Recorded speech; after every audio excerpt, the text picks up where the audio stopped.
What's going on, guys? Captain Vince here and welcome back on the channel. So today I am glad to bring you my P3D version 4.5 2019 settings video. This is a complete settings guide. I will cover as much as I possibly can to try and propose to you guys a smooth and beautiful flight simming experience. So this guide intends to be a balanced settings guide just to find the perfect balance between performance and looks. Enjoy.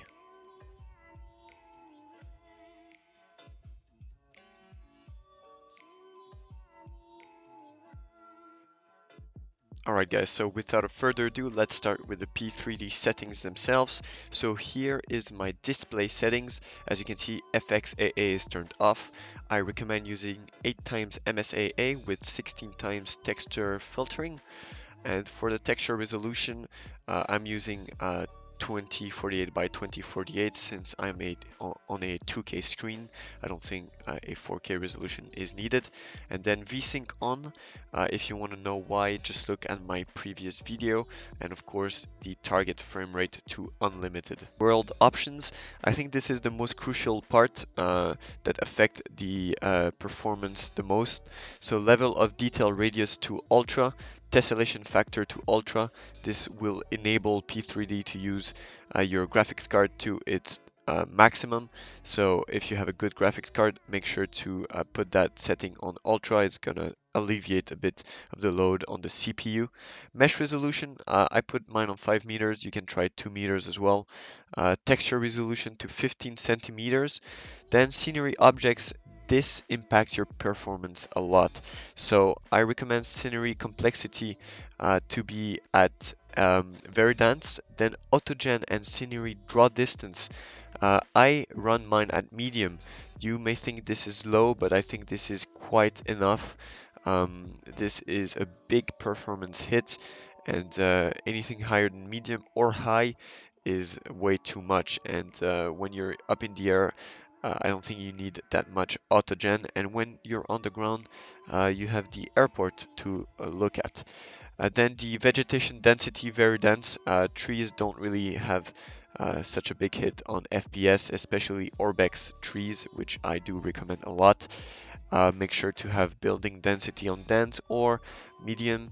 Again, that I don't really mind that much. Important, dynamic autogen vegetation, turn that off, it's awful. Then water detail, medium or high, nothing higher, honestly. Water is not that important for me.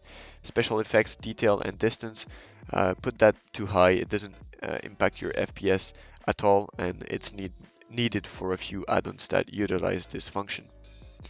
Now, if we take a look at the lighting options for P3D, of course, HDR should be turned on because I recommend you use a shader tweak of some sort. I use tomato shade, which I will dwell on in a few minutes. So these are my settings for brightness, bloom, and saturation. These are the settings recommended with the preset I'm using. Then for dynamic reflections, of course, I'm using a dynamic generator, for reflections generator. So medium is fine. I've seen a big performance hit from medium to high, and medium adds just that little reflection, which is very much appreciated. Then of course dynamic lighting on, and display lens flare, landing lights, everything turned on. For shadow quality, I might be a bit overkill. You may try shadow quality on high or medium. Honestly, I run mine on ultra and haven't seen such a big hit on performance. The shadow draw distance is quite important for me. I find it quite unrealistic when you're looking afar and the clouds are not casting shadows on the ground. It removes some realism for me, so I put that on ultra. And these are the cases, the boxes I recommend you tick for the cast and receive. And make sure to untick particles. This will eat your FPS like it's a hungry dog. And finally, the weather options. The cloud draw distance, set that to the minimum, to the lowest setting, because this is actually managed by Active Sky. The cloud coverage density maximum, of course. I wouldn't go any lower than that. Again, the weather options are mostly managed by your external weather generator. Detailed cloud with volumetric fog and everything as is shown here.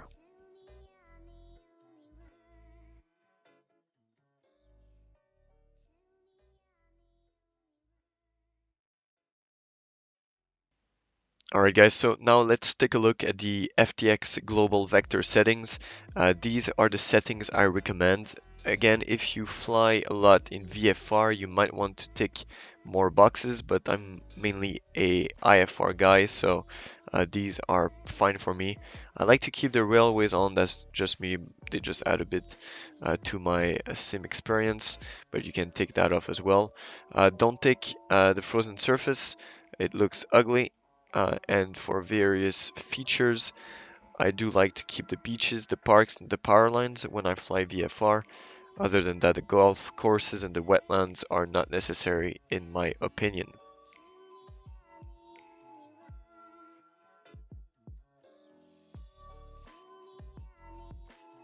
Alright, now let's take a look at the active sky settings. The download interval by default is set to 15 minutes, but I think 5 minutes is more realistic. As for the maximum cloud layers, I would set to maximum 3. The minimum cloud draw distance to 60. This will save you a lot of performance in your flight sim, and the maximum cloud draw distance would not go any higher than 180. I think 60 and 180 is a good range for the active sky to work and to provide a realistic experience.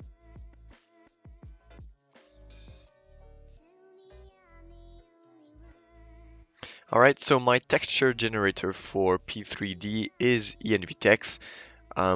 For the sky presets, I use the Dynamic Sky 24-hour preset. I do integrate Envtex with Active Sky Cloud Art, so Active Sky Cloud Art only uses Envtex textures, which I think look just better than what Active Sky has to offer. As for the clouds, I do integrate the Envtex clouds with Active Sky Cloud Art, so I use set number 1, which is the brightest white for the clouds. I just think it looks better. For the astronomical objects, I like set number 4 intense for the sun flare to set number 4, the moon just default set number 1, and the aurora and Milky Way, the Milky Way to spectacular. Then water, I do prefer set number 6. For inland water, set 1 photoreal, same thing for ocean water, and likewise for tropical water. The ground, I like my grass to look like the set number 2, set number 4 for runways, and set number 1 for other runways, the grass runways, and number 5 for airport signs. Of course, I use a lot of third-party airports, but when you're on default, it just enhances your experience. Set number 3 for contrails, set 1 intense for the other effects. I like set 1 and set 1 for lighting and environmental map. So here are my Envtex settings. They are pretty much the normal global quality settings, but for my clouds, I like the 32-bit compression. It looks so much better than DXT5, but then you can copy this. It should give you a nice quality and performance balance.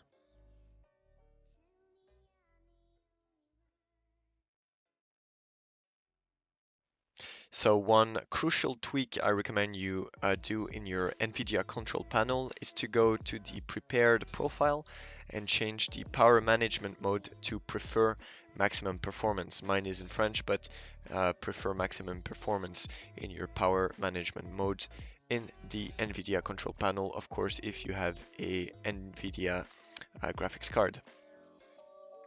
I also strongly recommend you overclock your graphics card. The best overclocking utility, in my opinion, is MSI Afterburner.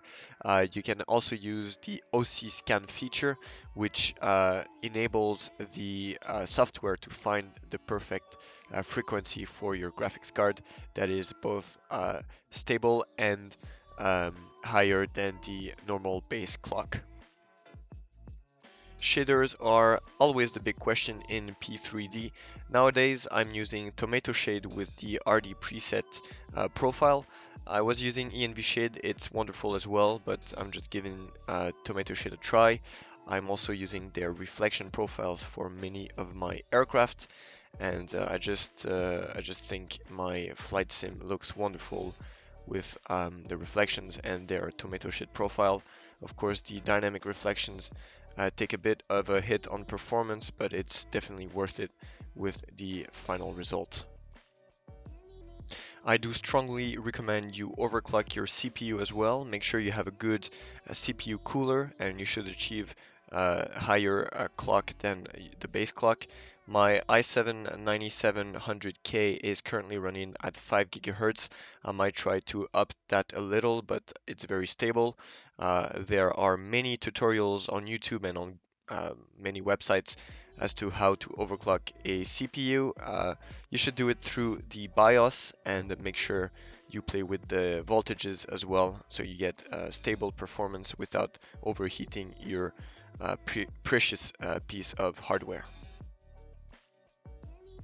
Alright guys, so this is what concludes this P3D version 4.5 settings guide. I hope this will have helped some of you guys, and as for the graphics card and CPU overclocking, I will leave some links in the description to the best videos I think that explain the procedure to follow. Also, I will leave you guys a link for Tomato Shade and anything else I can think of that would be of some help to improve your simming experience. So until next time guys, see you and have a great day.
Too low, terrain.